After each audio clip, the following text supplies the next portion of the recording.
These are quickly the benefits. I mean, this is all part, everyone knows it.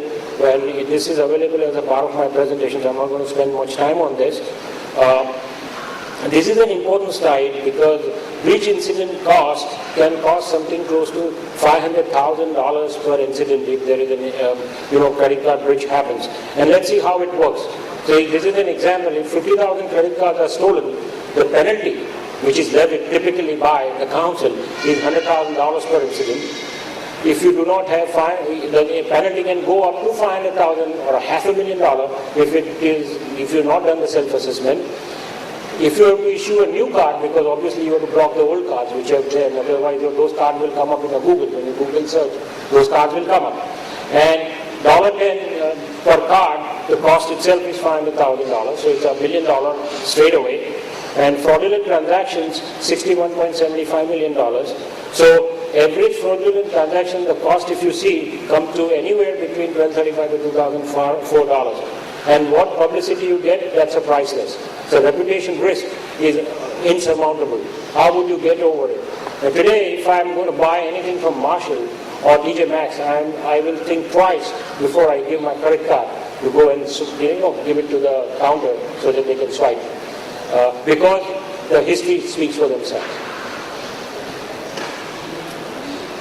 What is the cardholder data? I think most of you know the name, obviously, the PIN, CVV number, or what we call it as the track-to data, and PIN or a PIN block, which is personal authentication number, which every debit card has.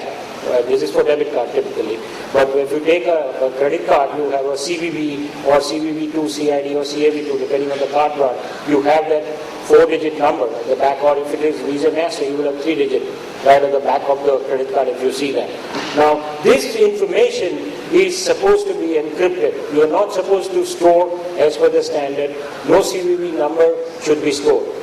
If it's a PIN is not supposed to be stored for debit card. That's a mandatory requirement.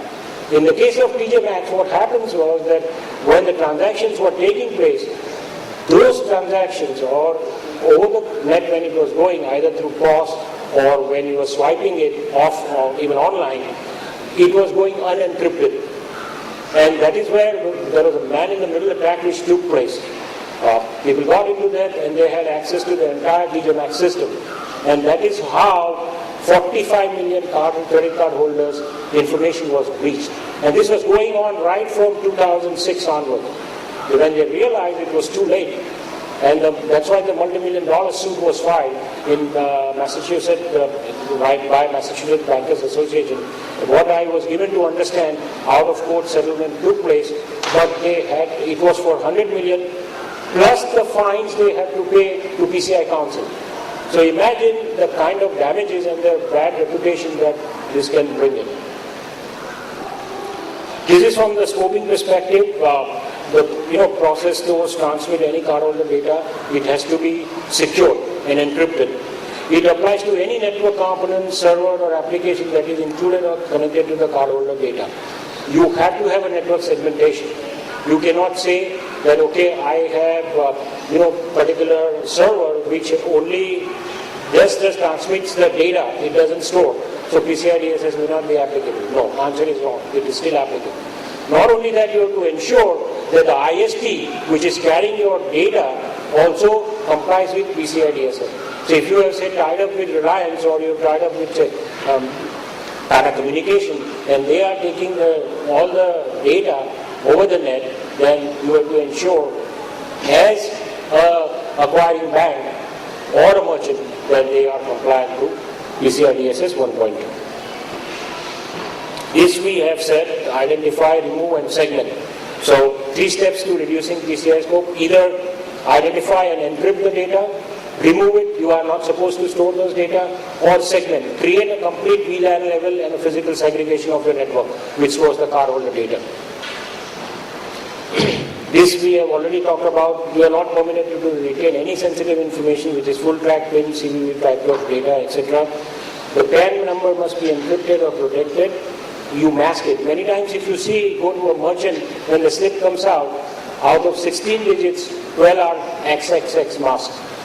And still, I am seeing that many gas stations and all, you get still 16 digits full. If it happens, that means it's a cause for worry.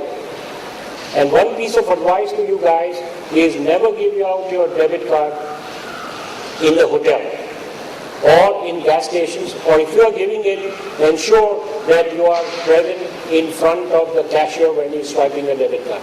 Because there are a lot of breaches that have happened when a person hands over the debit card. Debit card is something which I would give the last, especially in hotel.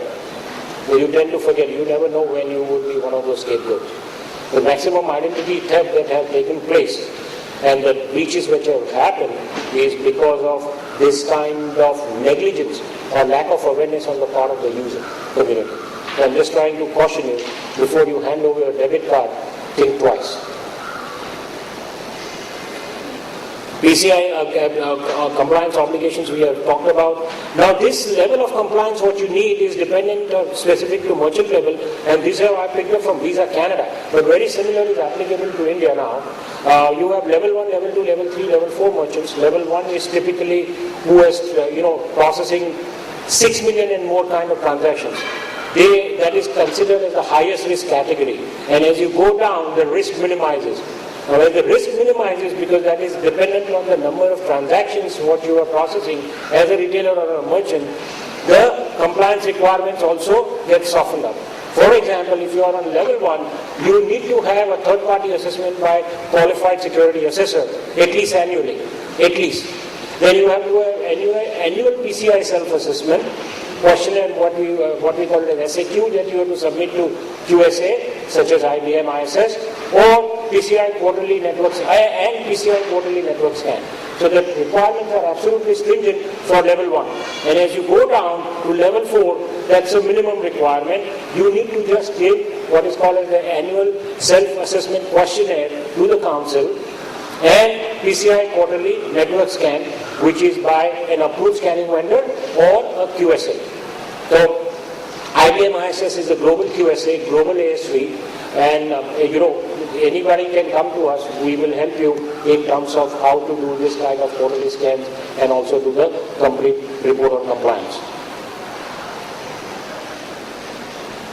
Now this is something like from the kind of self-assessment questions, there are 4 versions, A to D, and again this is categorized based on the kind of merchant you are. Say for example, if you take say number 3, standalone terminal merchants, no electronic cardholder data is stored, then you have to go with what is called as SAQ version B, which ranks little lower in terms of the risk category as compared to someone who is in A or those kind of category. Now this all